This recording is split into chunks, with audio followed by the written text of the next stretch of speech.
de BHC. Il est écrit dans le verset pour que tu racontes à tes enfants, à tes descendants, ce que j'ai pris en rigolade, l'Égypte. Je les ai mis en risée.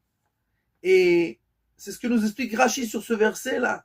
Et c'est incompréhensible. Les 10 plaies qu'ont reçus les Égyptiens, c'était pas de la rigolade. C'était vraiment des millions de morts, de gens qui sont décédés et qui ont tout perdu. Alors pourquoi Dieu appelle-t-il ça de la rigolade? Tout simplement puisque l'Égypte était le plus grand empire de l'époque. C'était le top de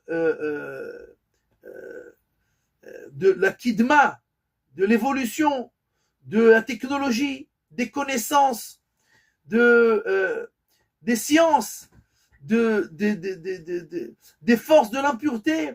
C'était le top des kishoufim, des sorcelleries. C'était le top de tout. C'était le plus grand des empires. Et Dieu a montré à l'Égypte et à Pharaon qui était à sa tête que Dieu les prend, c'est de la rigolade.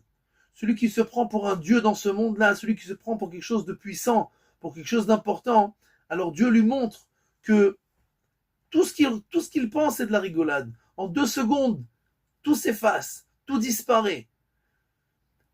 Tous les ennemis du peuple juif dans toutes les générations, que ce soit Nebuchadnezzar, que ce soit Titus, qui a été tué par un moucheron.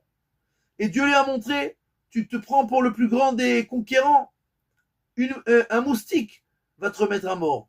Et c'est de la rigolade.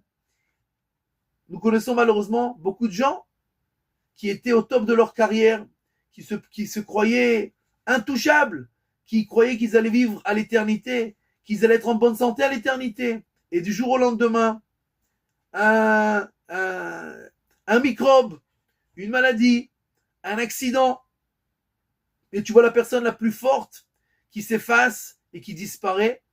Et nous espérons, Bezrat Hashem, que le plus vite possible, Dieu nous montrera aussi avec nos ennemis d'aujourd'hui que bien qu'aujourd'hui ils font la fête et qu'ils croient qu'ils ont gagné quelque chose dans cette guerre, alors que Dieu, Bezrat Hashem, le plus vite possible leur montrera que c'est de la rigolade et que en 1 seconde, ils peuvent disparaître.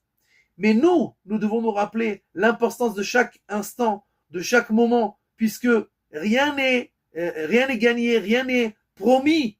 Et notre vie ne vaut pas grand-chose. On tient sur un fil, notre vie ne tient que sur un fil, et ce fil-là, c'est Dieu qui le tient. Et donc, nous devons utiliser chaque moment à bon escient pour gagner chaque instant de notre vie et ne pas le perdre.